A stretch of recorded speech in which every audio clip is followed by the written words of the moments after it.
You are listening to the Horse Radio Network, part of the Equine Network family. This is episode 176 of Retired Racehorse Radio on the Horse Radio Network, part of Equine Network, brought to you by Kentucky Performance Products and Spalding Labs. Retired Racehorse Radio is your guide to the adoption, care, and training of the retired racehorse. Brought to you in cooperation with the Retired Racehorse Project and New Vocations Racehorse Adoption Program. On today's show, we're back with our Spotlight Make the Makeover trainer and HRN auditor, Shanin Quashie, for an update on her journey to Kentucky with Sylvia I Am. Then we meet an adoptable horse of the week and a new training tip with New Vocations Amanda Vance. Stay tuned.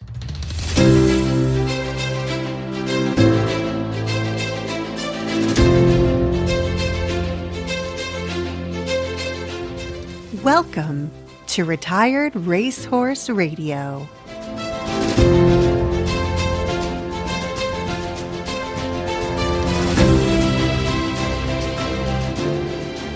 This is Joy Orr in Detroit, Michigan. And this is Kristen Kovach-Bentley in Jamestown, New York, and you're listening to Retired Racehorse Radio. Kristen, it finally happened after multiple times of announcing it, and then it didn't happen, but I had my first lesson. Whoop, whoop. I know. I was so excited.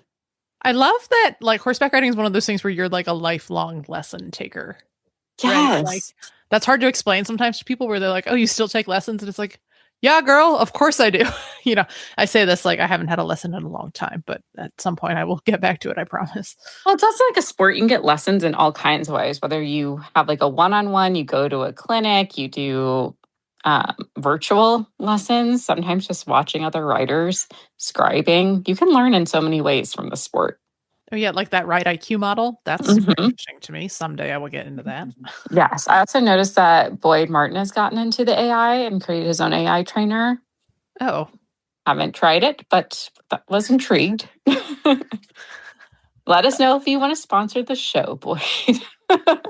Just give you a free shout out. Just assuming that he listens. Anyway. Right. He certainly does. Yes. And speaking of Boyd Martin level training, I had my first lesson back, and it wasn't what I was anticipating, but it actually was what I needed. You like teased this a little bit, like to me, and I was super fascinated by this. So please tell us more. I know. I think I left one message in the group chat and didn't say anything else. Yeah, you were like, "This happened. Bye." Yes, that's really what it was. I told you nothing else for like a week. It's fine. It's good. That means that I get to hear it the way that listeners get to hear it, which is right now. I wish it was because I really was that good at creating suspense. It's just because I have mom brain, but it's okay. So I was going to, I have a level R dressage judge that I'm learning from, and she's amazing. I've scribed for her for years now. And I asked her if she'd be willing to give me lessons. She's like, 100%. You're one of my favorite people. I was like, sweet. Because she only takes on a select number of students with her time these days. And then I got there thinking I'm going to be riding her PRE horse. That's who she initially told me I'd be working with. So I was really stoked to have this like fancy Spanish bred horse to ride who knows all the fancy tricks. Right. And she's like, you're going to work with our, 25-year-old quarter horse Rocky from the ground today. Oh. And I was like, yeah. And like a part of me was disappointed. I was like, what?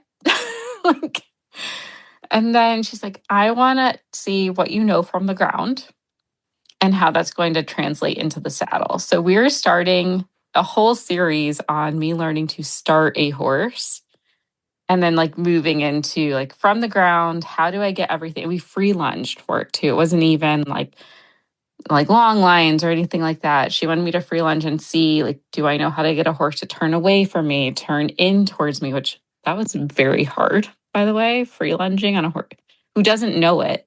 Like this horse did not know how to do this. So it's not like I'm working with a schoolmaster in this space. And he was distracted by the outdoors and feed. So it was kind of perfect in a lot of ways.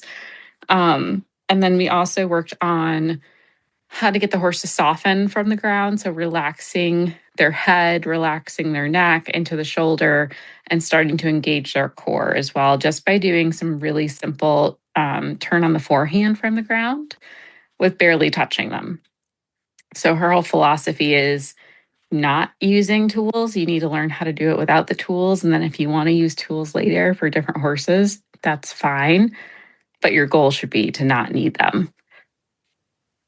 That is that also sounds completely like your jam. It was very much up my alley. Like I was like, I have found my horse woo-woo space.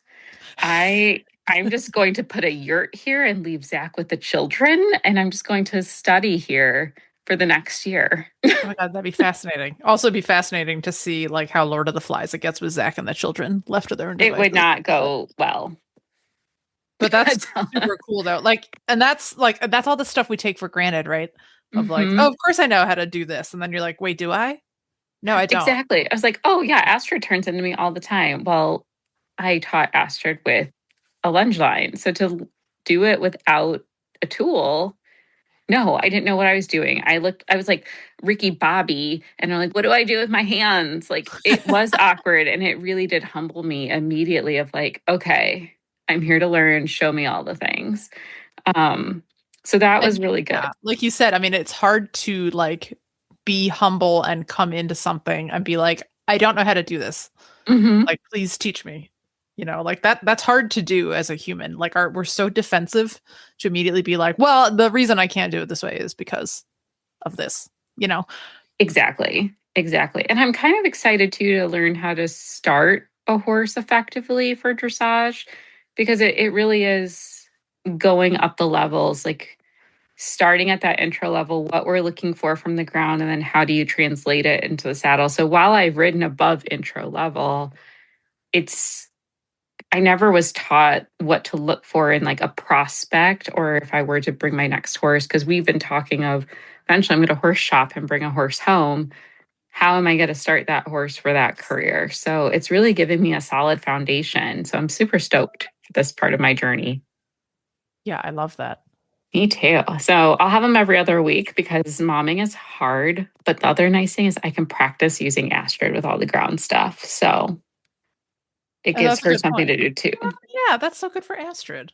Yeah, I put it on social. So listeners, this is coming out in a couple days, or a couple weeks. I'm trying to remember what day it is. So it comes out May 25th is when you're listening to it. Current day is May 5th, right? 6th. Anyway, go back to our social channel. You're doing great. Go back to our social channel if you stayed on that long to hear that rant. And you'll see that I posted a little bit of what I'm working on. But basically, to turn inside, you're kind of dividing the horse into quadrants. And you're using your outside hand, pointing it at their nose, opening a doorway, and then kind of stepping diagonally into their space. And then ideally, if you've lined yourself up well with the shoulder and the nose, they'll naturally want to point into you. And it actually worked. It felt like magic. Okay. Yes. I saw what you posted and I was like, oh, I wonder if this came from her groundwork lesson. So I love that context. Yes. So very cool.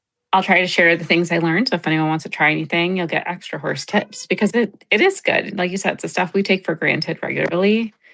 I'm excited to when I actually ride too. I think we'll be mixing it up here and there, but I always have Mildred if I need to go get a riding fix. So love that.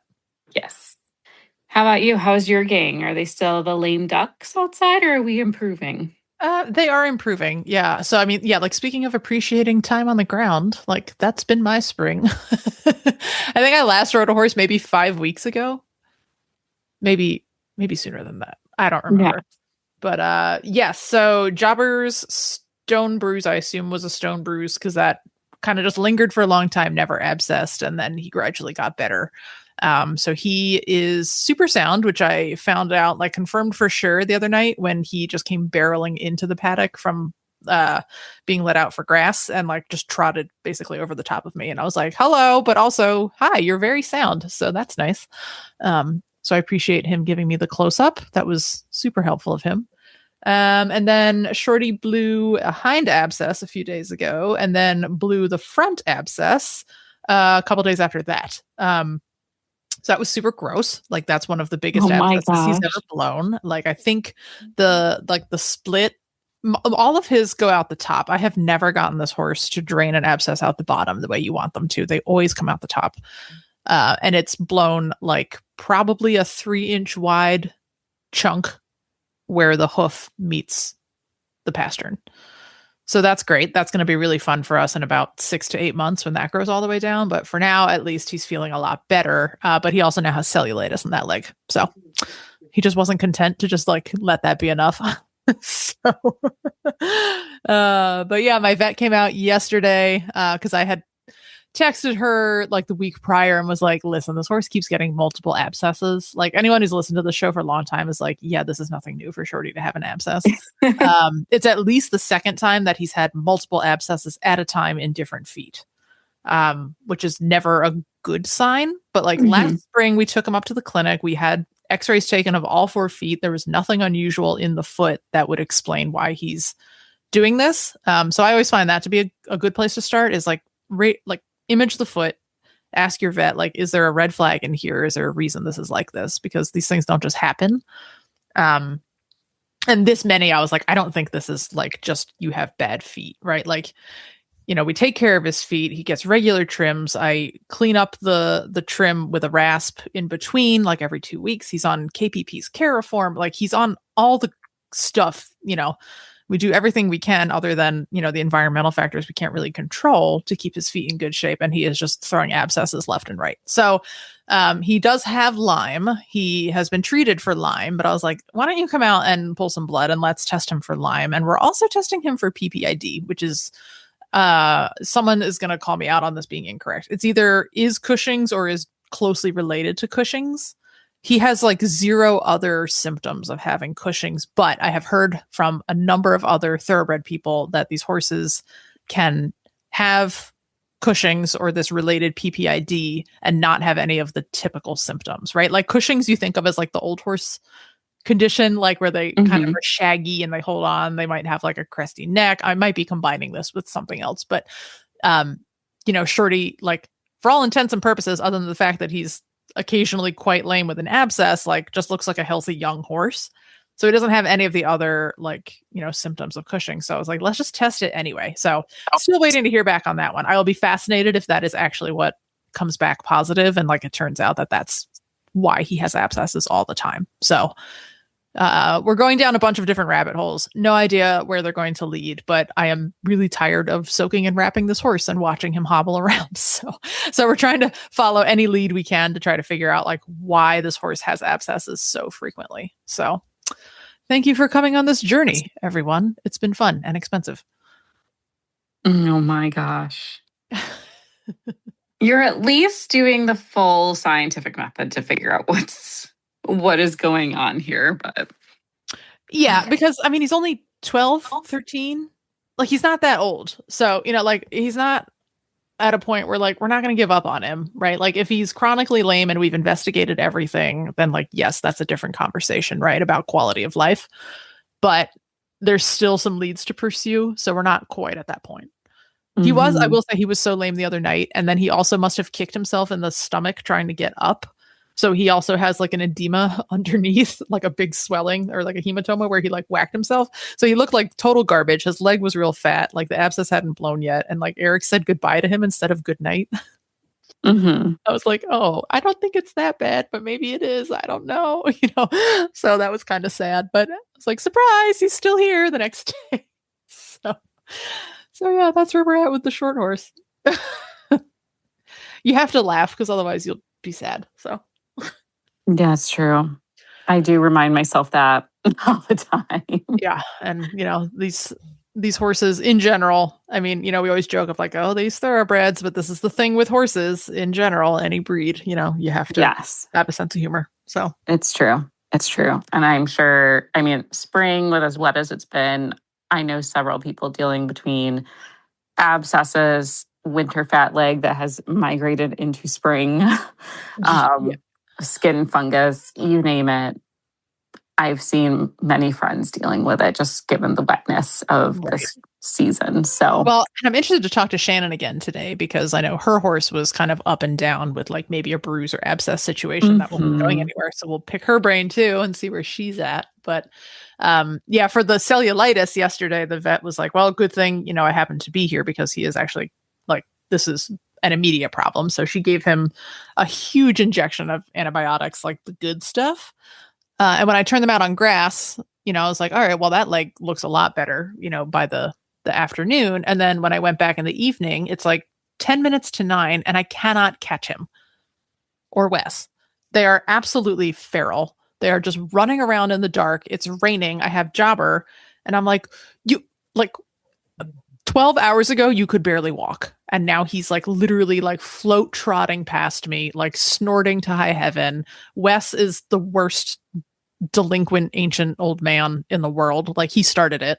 I was like, I'm going to kill all of you. So I finally like just waited and Shorty calmed down enough and came over and was like, oh, what's going on? And I caught him with Wes's halter. And then I just abandoned Wes. I was like, I will come back for you another time. So I took the thoroughbreds in and then Wes is out in the dark and I just hear like, hey, hello. Aww. And I was like, listen, if you're going to be a dweeb and get everybody all fired up and be uncatchable, you can stand out there and be alone for 5 minutes. So, yeah, a little bit of School of Tough Knocks around here. So sorry. But it was fine. I caught him up after that and he was like, so sorry, I am here. I am nice. Eric's going to bring them in tonight. So we'll see how it goes. That can be Eric's problem. It's going to go great. It's gonna go great. I mean, Zach's got the twins by himself right now, so they're both gonna do great. The men can pull their weight sometimes. It's fine. Yes. No offense to our male listeners. We appreciate you very much. Well, I'll do the male listeners one solid. I bought Zach riding lessons for his birthday this week, so we will have some horse husband content. That's so exciting. I can't wait for that. Me too. And it's with a different barn. It's a hunter barn. So oh boy. Oh, Zach the Hunter King. That'll be exciting. I mean, I had to. He's riding in romp breeches. So oh my God. I am so jazzed for this. Me too. Hey, I'm biased, but I think he looks good in them. So it's gonna be even more fun to put him in a Hunter Princess barn. And for everyone listening, if you listen to our last episode, it is Haley and Sarah's barn from Blue Dahlia. So it's a very welcoming barn too. So he'll fit in just fine. Love that. Yes. But enough about horse husbands and their shortcomings on days and how good they look in breeches. We are going to go into our episode. Super stoked for it because it is always fun to get an update from our Making the Makeover trainers as well as a training tip of the week. Because now that I'm back in lessons, I'm like super hungry for more knowledge because I'm playing with horses again. So selfishly, super stoked to talk new vocations. But before that, we're going to hear from our premier sponsor, Kentucky Performance Products. Is your horse struggling with a dry, flaky, or dull coat or a brittle mane and tail? Does he have quarter cracks, toe cracks, crumbling hooves, or other hoof issues? Is he prone to losing shoes? These are the first signs of inadequate nutrition. Even horses consuming enough energy to maintain appropriate weight can be missing the vitamins, minerals, fats, and proteins needed to support tough hooves and a shiny coat. If your horse faces any of these challenges, try Cariform Hoof and Coat. Cariform is scientifically formulated blend of nutrients that softens and nourishes the skin, increases natural oils in the coat, bringing out dapples and enhancing both color and sheen, and toughens hooves. For more information, visit kppusa.com or call 859-873-2974. I will add for listeners, Cariform is approved by Shorty Harmon. Well, we are back with our Make the Makeover trainer and longtime retired Racehorse Radio listener and Horse Radio Nation, Horse Radio Network. Gosh, I'm really in the nation mindset today. Horse Radio Network auditor, Shanin. So, Shanin, welcome back to Retired Racehorse Radio. Thanks again. Great to be here as always. We don't talk very frequently about the auditor program, so we're going to give a quick spot for that. Because that is open to any listener of any HRN show, of which Retired Racehorse Radio is included. So, Shanin, give us, from your perspective, what does it mean to be an auditor and what do you get out of it? Literally the audit. So I do not have a Facebook presence on public or, whatever, like my normal Facebook. I don't post anything on there hardly. The only place I post, I talk, I share anything is in the auditor group, literally. I love the auditor group. I think we kind of mentioned last time about our imaginary friends, our imaginary Facebook friends that we have in these other states. But literally the auditor group is like, they're friends. They're people that you we might have been chatting for the last several years, obviously never met them, but I know in a pinch, any single one of them would be like, hey, if I need a place to crash, hey, I need a place, an idea for this, or I need, input or suggestions or whatever.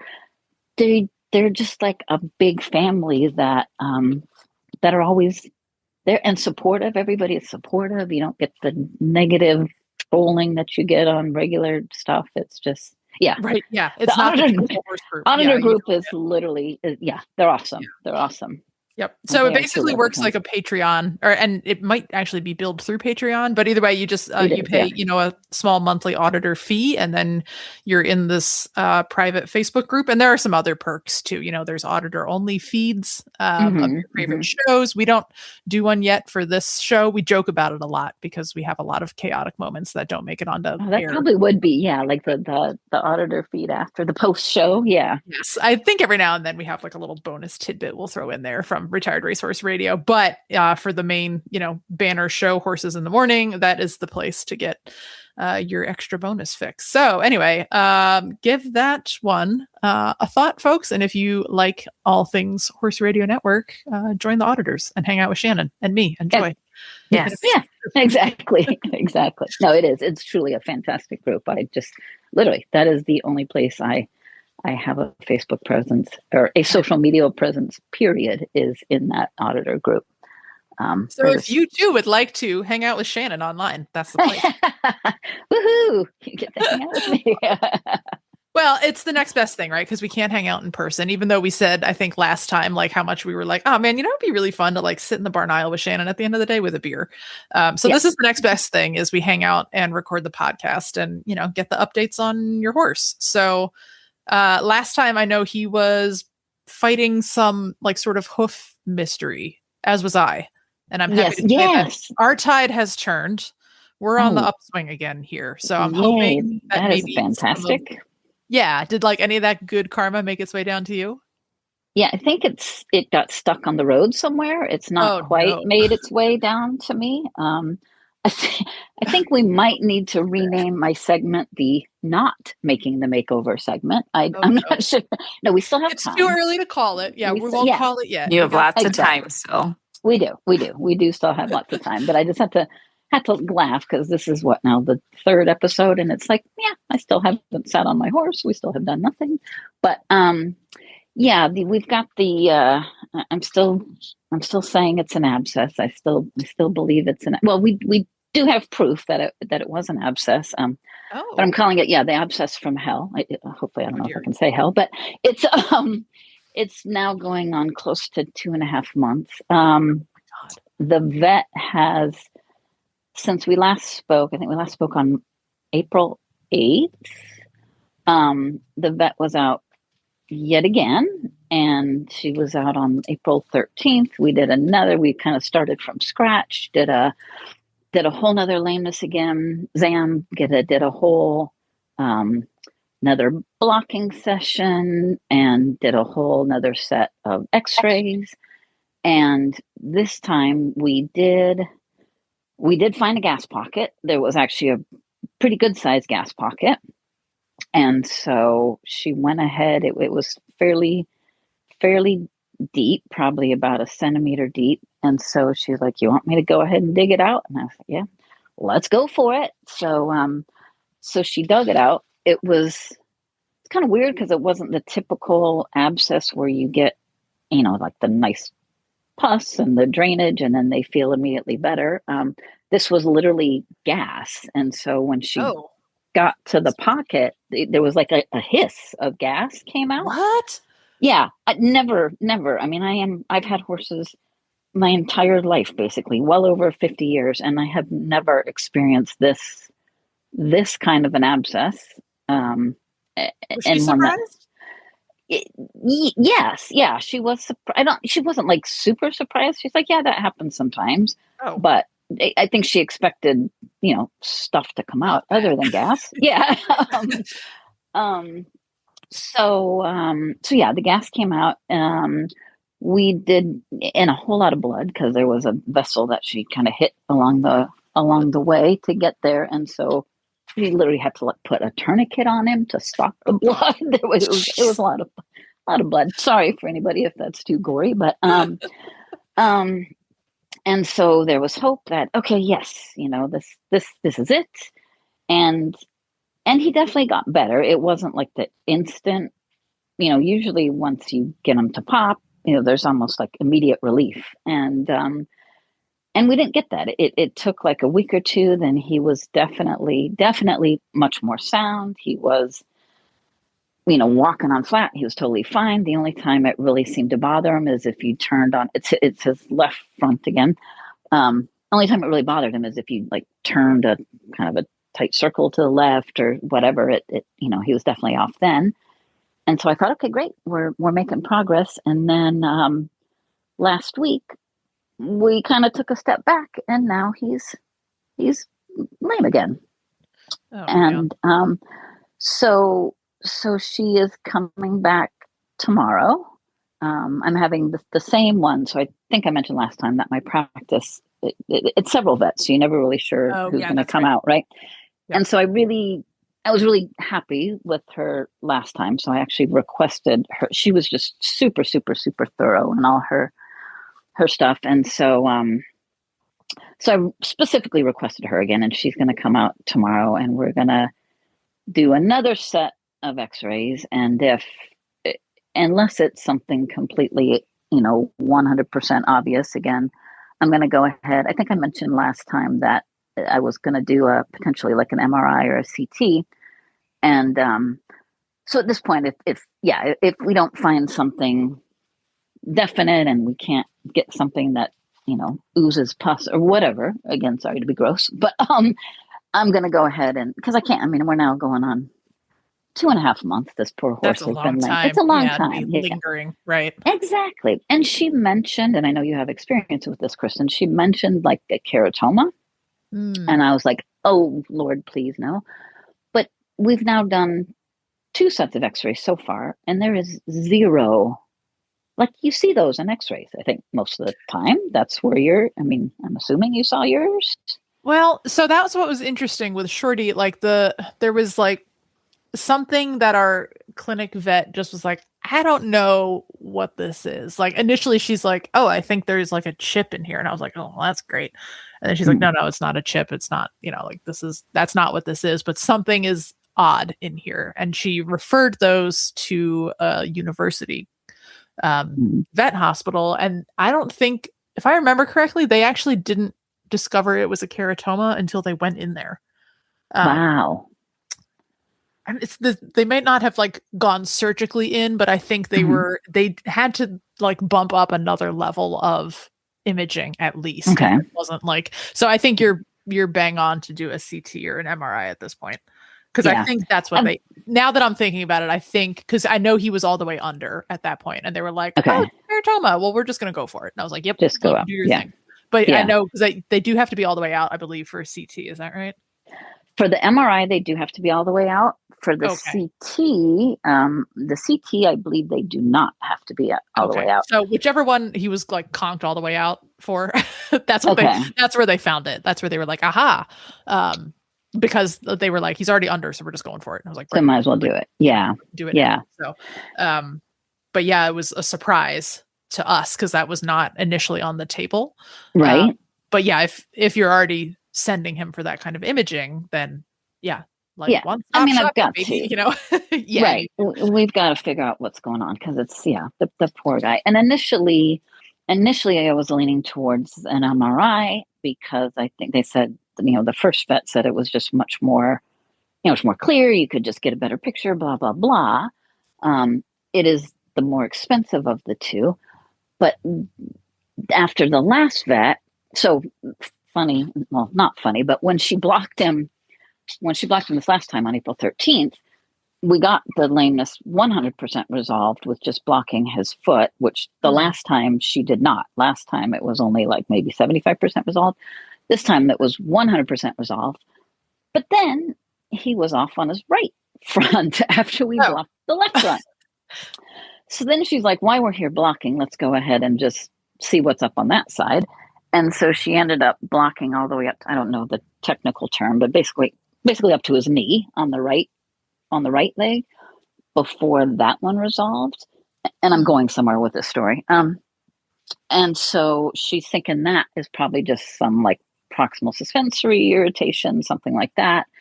And who knows, that could just be from him offloading from the left, onto his right for the last 2.5 months. So she wasn't super worried about it. But where I'm going with that is if we do the CT, if we did the MRI, it was literally just the left foot. I think we were going to do like pastern down just to make sure.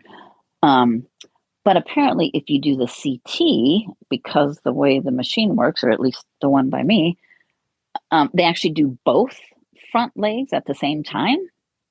And they do from the knee down. And so in one shot, we can find out what's going on, but we can, the left. And she said, like, the CT should still be able to find out if there is a keratoma or there is a soft tissue issue or whatever. Mm-hmm. We should still be able to find that out with the CT. It's just not as clear as MRI, but we should still get all the information we need to know. And we can kill two birds with one stone, and find out exactly what's going on that right side, if it's just a little proximal desmitis or whatever. And bonus, the CT is actually a little less expensive. And and they don't have to knock them completely out. So, which is safer. Yeah. Yeah, exactly. So yeah, we'll see what happens tomorrow. And if we don't get something, super concrete, then that will be our next step, is doing the CT. So that is our great news. Oh, and I do have to say one thing. In the last episode, we were talking real quickly. We were talking about my equine dentist, and I'm sure nobody else remembers this but me, because it bothered me ever since we hung up that call.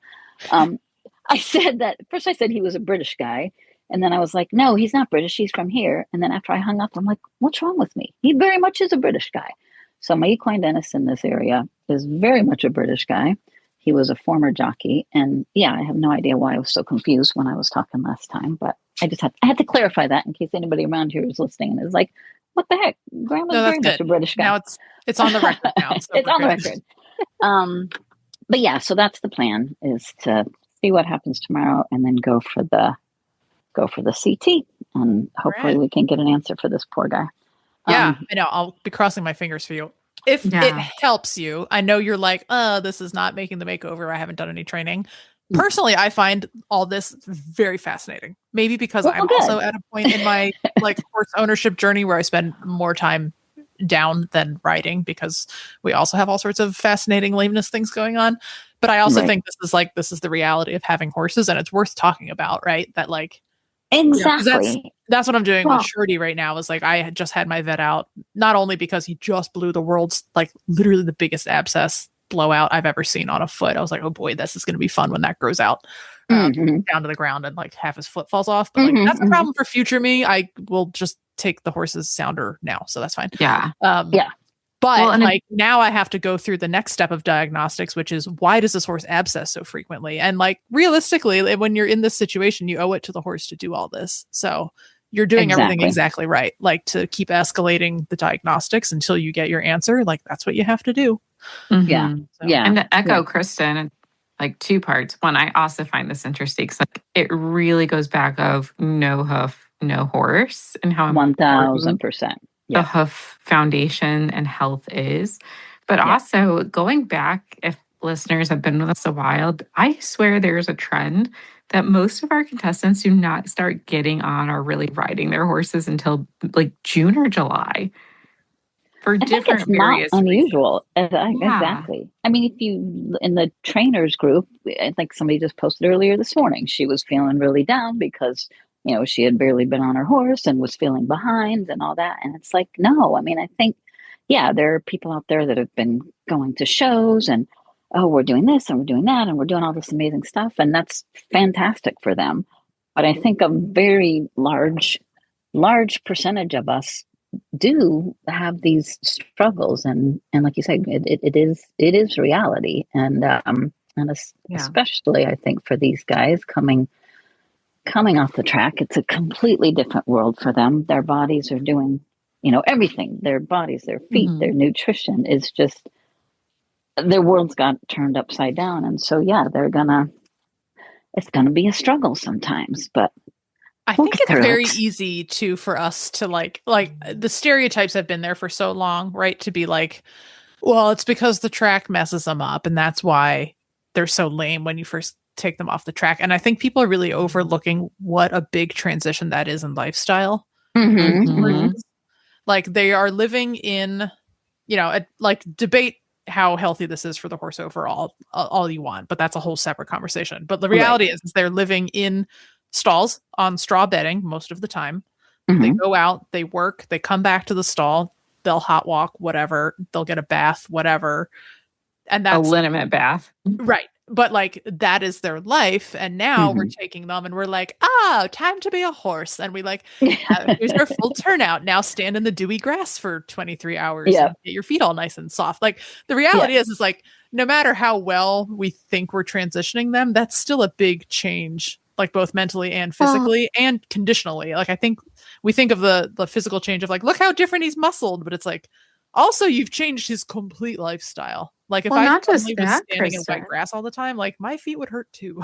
They're Mhm. young. They're young horses who are still developing and maturing. Like a lot of these horses coming off might be 4, 5, 6 years old. Like they're not even done filling out and growing. So their bodies, like Absolutely. if we can go back to remembering puberty as much as we don't want to, our bodies changed so much. My frontal lobe didn't develop till I was 28. Like I'm not sure that mine even has still yet. mine is still questionable. And then I got pregnant and my gray matter shrunk. So And then you lose it. Absolutely. we went backwards. Yeah. Yeah. But Yeah. we don't think about those things with these horses. So not only are we taking them out of their very structured, like I don't call it militant, but it is almost like a It's military a school very vibe. structured. It's super, super structured. Yeah. And then we're like, okay, time for you to like have free will to some degree. And they're like, I'm sorry. What? I mean, it's Yeah. a completely.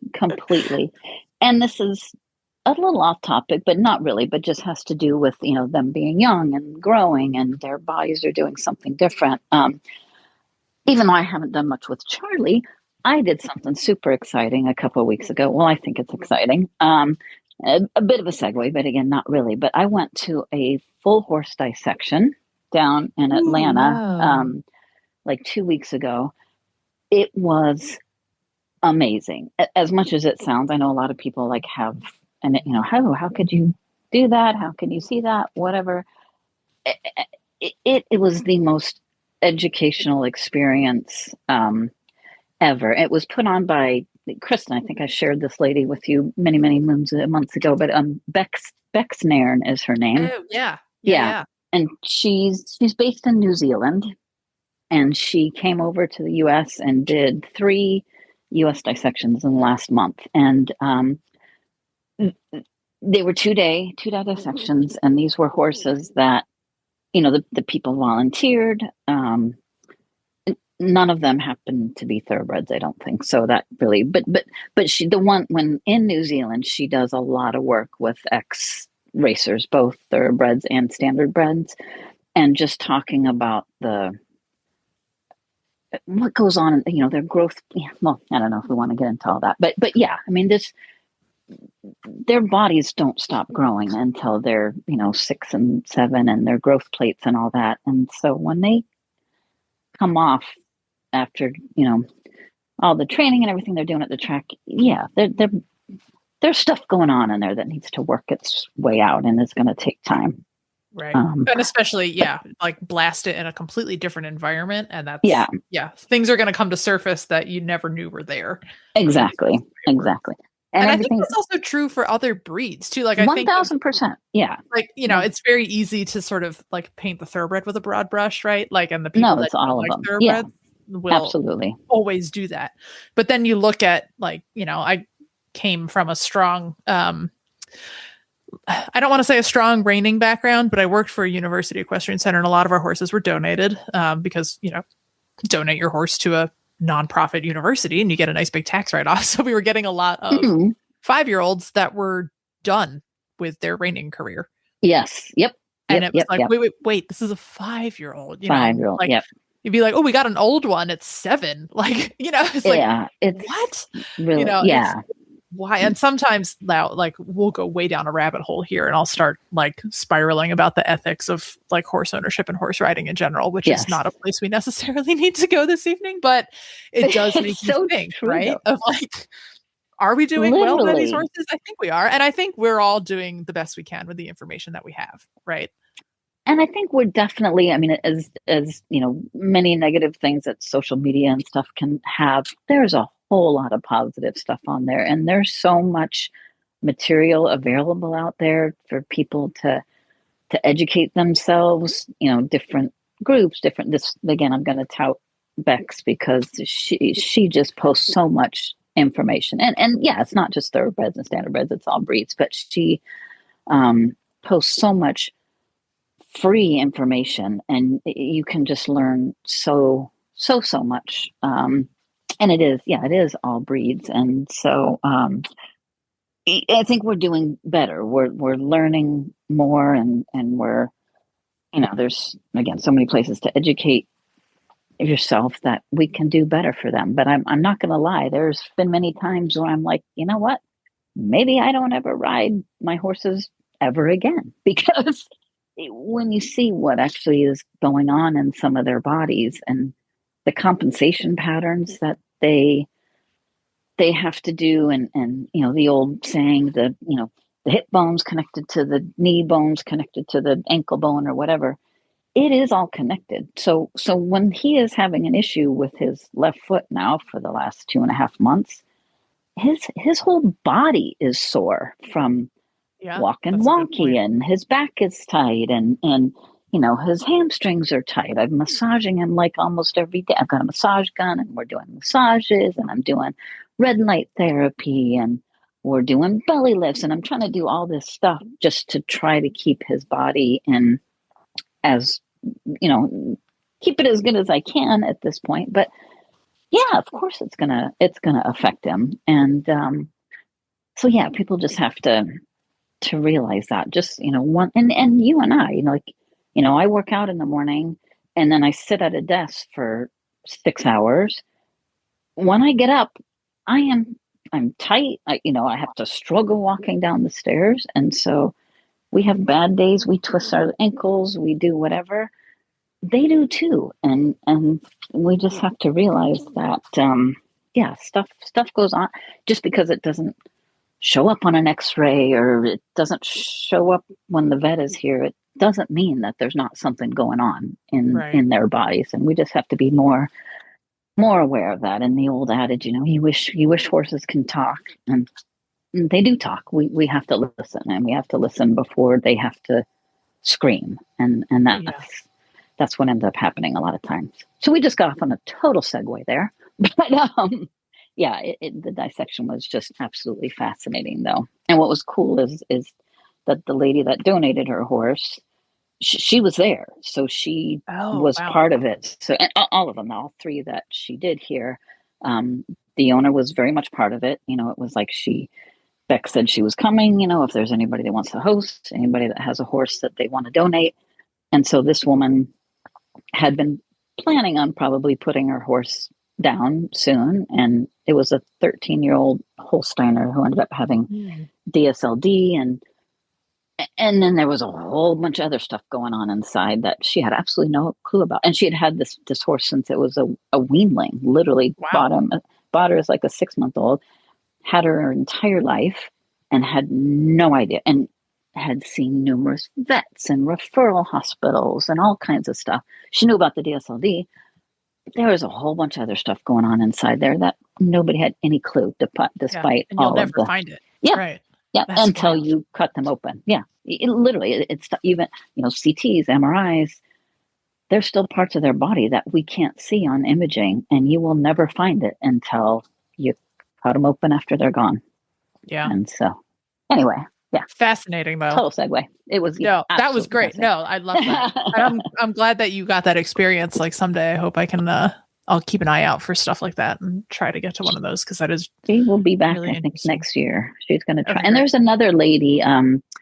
and I'm happy to share this information with you if you want. But Trinity Equine, I think, is the name of her. I think she's based in Texas, but she does some, but she does some like around the country. You don't necessarily have to go to Texas. She does some around the country, and so there are some people that do them. I would go to another one in a heartbeat if I had an opportunity. It was just, it was so fascinating. Fascinating.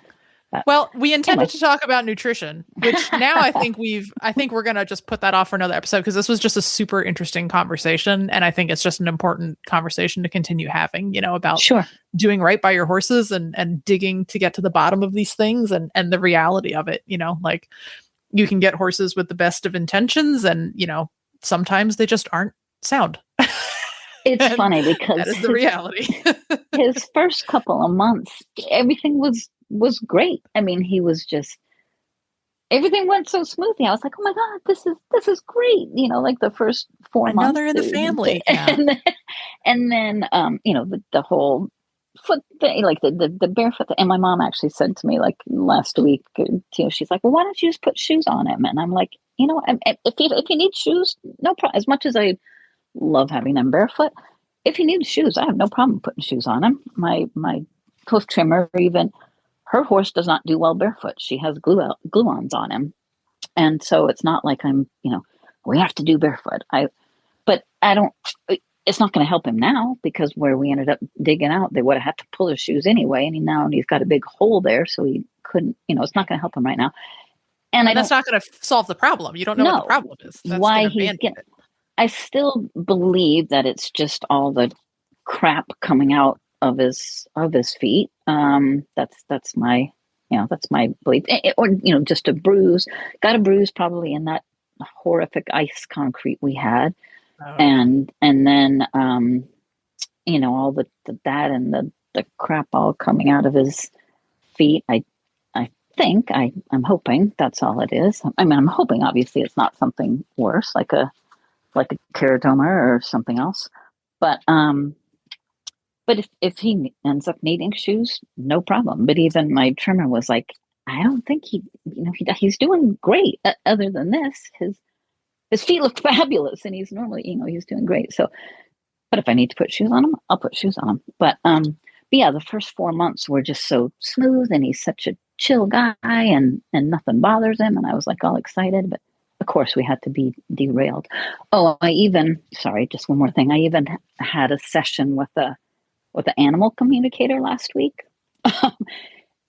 And this was the first time I've ever done it, because I'm a little skeptical. I don't know how, I mean, I am a little woo-woo, so I do believe in the energy and all that kind of stuff, but I don't know how I can see if somebody like comes to your place and they put their hands on them and they, are getting stuff in them, that I can kind of buy. But this person is like in another state, and she just communicates by looking at the picture.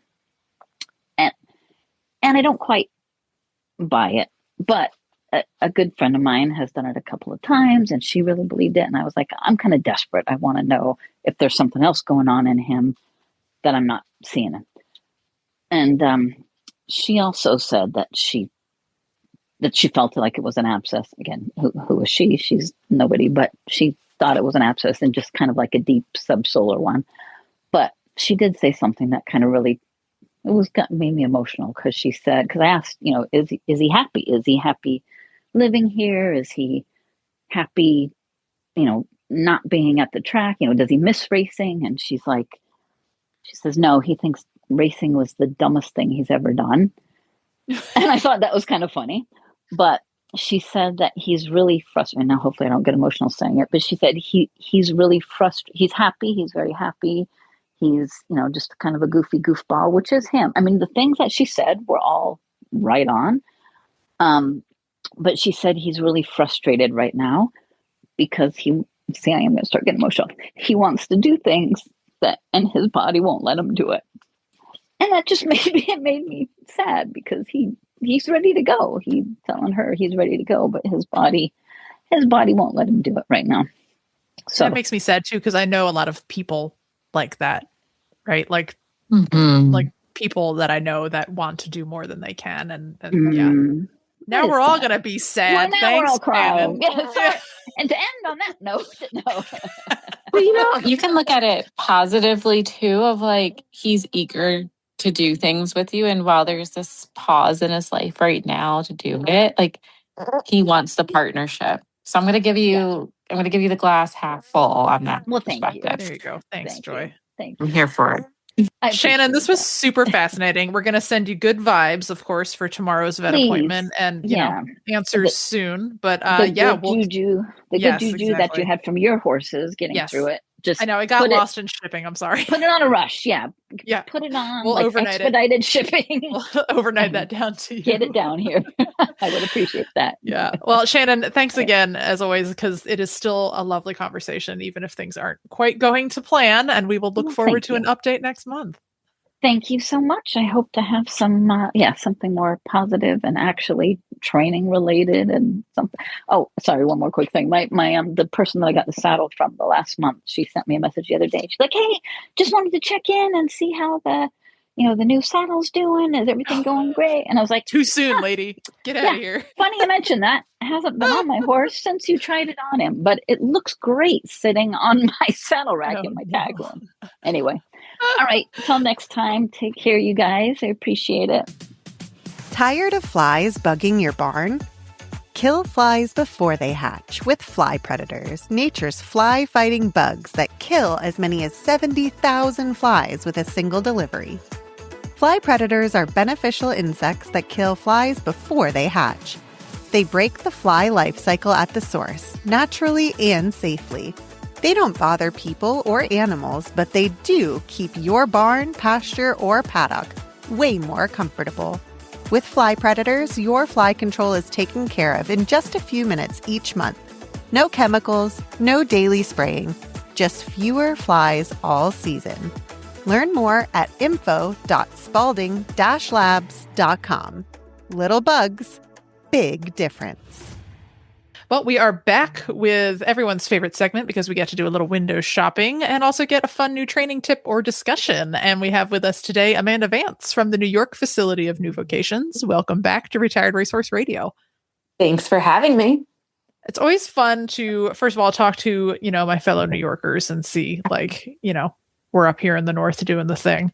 But also, it's always fun to talk to you as well as Bridget because, you guys have both sides of the program. I know Bridget does the thoroughbreds mostly for herself. She doesn't have a thoroughbred facility at New Vocations, but, in New York, you officially have both breeds in the program, right? Yep. But I am Bridget's official thoroughbred supplier. Oh, yes. She has mentioned that, which I think is a really funny way that you guys work together. She's like, Amanda found me another one. I was like, oh, yeah. Right, great. Yeah. I love that. Yep. Yeah. I take a lot of pride in finding her RRP mounts every year. Because it's been 3-4 years in a row now? Yes. And some of her students too. Wow. Good deal. That's hilarious. Yeah, she needs a sticker that's officially supplied by. I know.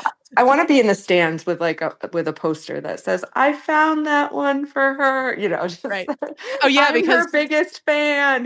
Things like that. Yeah, because the way that they record that information, it would just say New Vocations. It wouldn't say who. I'm very competitive, so I am ooh, look how many of those at RRP came from the New York facility. Oh man, yeah, you guys should keep score at the headquarters. Some of us do. Okay, good. Some of us do. Some of us are more competitive than others. Well, good thing that you found your way to the retired racehorses who are ideally all competitive, although I guess maybe that's how they find their way to you is because they're not competitive. Or not. Right, exactly. Well, okay, because you are one of our trainers who, kind of specializes in both. So I was curious, what do you, how is it, this feels like a really obvious question, right? But what's different when you work with standardbreds versus thoroughbreds that maybe isn't as obvious, right? There's some obvious things, right? The standardbreds drive and the thoroughbreds don't. Beyond that, beyond that point, what do you think is, just philosophically maybe in the horse, what's a big difference between these breeds? So So when I think about a standardbred versus a thoroughbred, I think about a standardbred lives in things, right? Like you know, he's doing the things, and a thoroughbred lives through them. Like, for instance, I don't know, I was thinking about answering this, and I was thinking about how I would describe from a standardbred or a thoroughbred's point of view something that they had done. So I was thinking about, like, okay, you take a standardbred out on a trail ride. A standardbred would come back to the barn and tell you, I went for a walk through the woods, and it would be no big deal. I went for a walk through the woods, or I trotted through the woods, whatever they did. And a thoroughbred is going to tell you, he'd come back to the barn and say, I walked through the barn, and I went through the trees, and the ground was soft, and then it was rocky, and the trees were moving, and then the leaves were moving, and then we were trotting, and then there was a big field, and then I came back through the woods, and then and it would be much more descriptive, and there would be a lot more feeling and awareness than the standardbred had. And it doesn't mean that one did it better than the other. It just is sort of how they interpret things. I think they interpret things differently. I think that the, thoroughbred, and listen, we're making a lot of generalizations here, right? Like, Sure. We know that not every horse is the same, but for the most part, the standardbreds are just, they do it once, and it's like they've done it a million times. And the thoroughbreds are just a little more, they require a little more, finesse, a little more accuracy. Maybe they're just, the sensitivity level is a little different. Whereas the standardbred, they're a bit more tolerant of Everything. the mistake of everything, really, right? Of everything. So that's sort of, that is like you've boiled it down to something I think I've been like trying to enunciate for years. Like, it is funny, like the thoroughbreds are just so like, oh my God, like all the time. It's like every day is their first day on the planet, and you're like, what is going on here? And the standardbreds are just like, yep. like I think of texters, like who's going to send you the paragraph and then end up going, can we just hop on a call? Versus the standardbred who just says, okay. And then you'll send them a fun emoji later, and they're going to go, what? Yeah, they'll just leave you on red. You're like, exactly. Really, it really is that way. That's so accurate. Yeah. Oh my God, that's hilarious. Joy, I think that's a social post that's waiting to be written. I know. Coin that for later. Texting with my standardbred K. Yeah. And you're like, this guy. Yeah. And then the thoroughbred is the way I text, which is like, as I have the thought, I send it. And someone checks their phone like an hour later, and they're like, what happened? There's like 8 messages from me, like several paragraphs wrong. Yeah. That's exactly. Including the intrusive thoughts too. Yeah. Yeah. If like the barn's on fire and you're like, what? Well, it could be. What is going on here? Yeah. Yeah. Like, I love both of the breeds that I have, but this like standardbred cracks me up. He is so unimpressed by everything. Sometimes I think they're looking down on you. Yes. It doesn't help he's got a big Roman nose, so he literally is always looking down on me anyway, just because it's like how he sees. Yeah. And I'm like, gosh, this horse is just like, nah. I'm like, you could set this thing on fire, and he'd be like, nah, and just roll and put it out. Right. Like, he just doesn't care. Right. So, and he is the funniest animal I've ever had. So, but also they don't care in such a good way. Right. Yeah. They're not like complacent. They're not right. They're not like, I don't want anything to do with you. They're just like, okay. Like, we're doing the things. Okay. Yeah, like they're with you every step of the way, but they're like, right. Okay, we're doing it. I love them.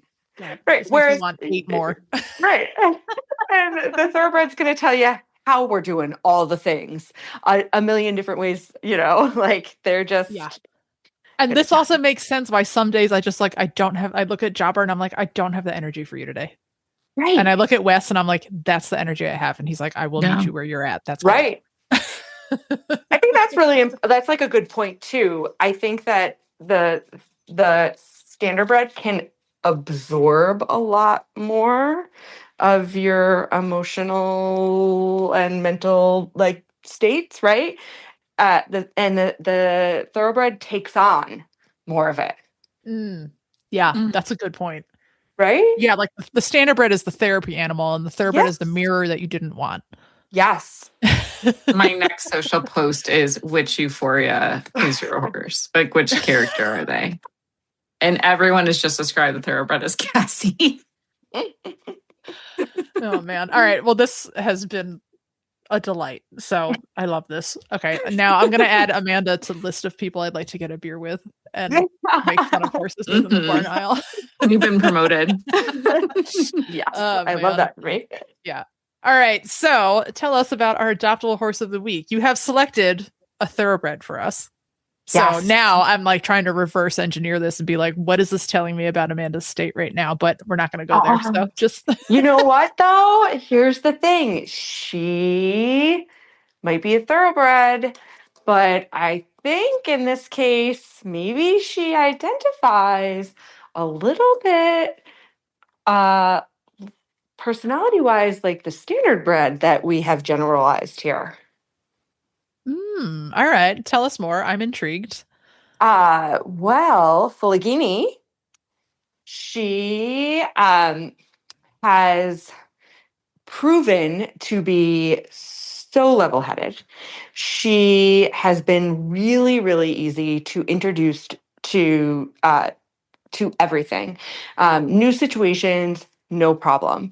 We've started to introduce her to jumping, and she's happy to trot in, canter out of little fences, fences with fill underneath them, little flowers. Nothing seems to rattle her. She's quiet on the cross ties, loves attention. She's been so well behaved in the barn.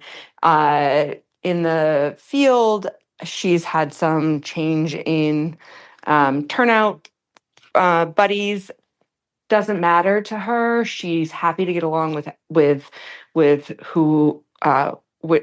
whoever, whatever mares she's been turned out with.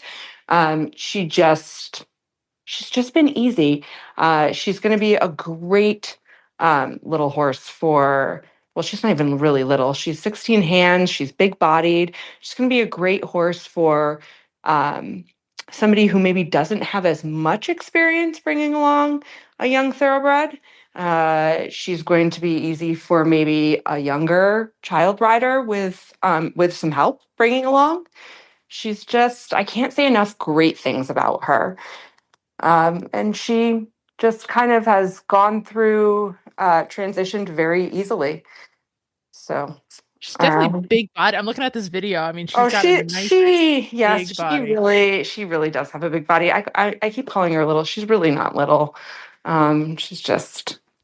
She has a very, she's very full-bodied. She's a full-bodied gal. Is that, I see in the description that she's named after an Italian wine. Is that a full-bodied wine? Do we know? I'm not like a wine person. It is a red wine. Right. So it is a red wine. And so she comes from a farm that's actually, the breeders are actually local here.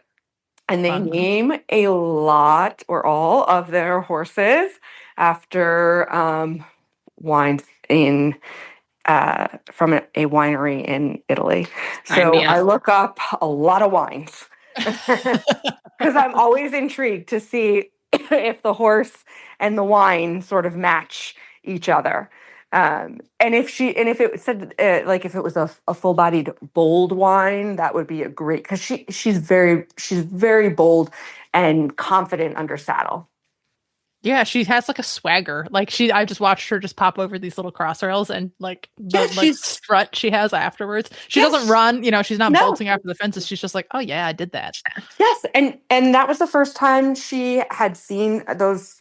We had hosted a little horse show, and all of the decor and everything was still out. So Okay.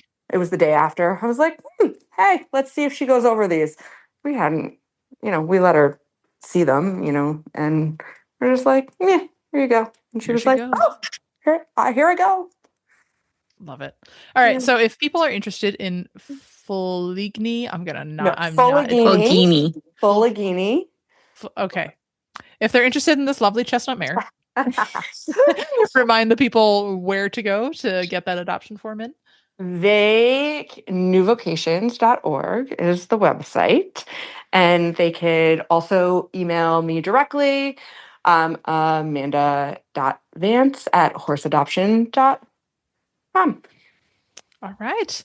Well, Amanda, lovely horse. Thank you so much for joining us. Lovely conversation, and have a lovely spring in New York. We'll catch up again soon. All right. Sounds good. Thank you.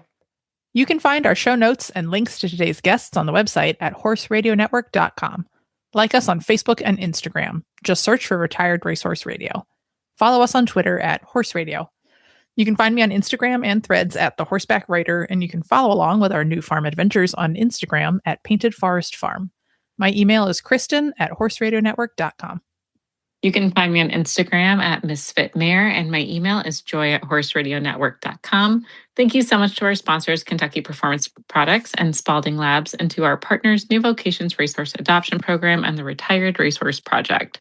Don't forget to check out all the other shows on the Horse Radio Network, part of Equine Network, at horseradionetwork.com. And don't forget to rate, review, and subscribe to the show, as it really helps us grow. Remember to set your goals high and love to learn from every ride. And cowside leg. Bye, guys.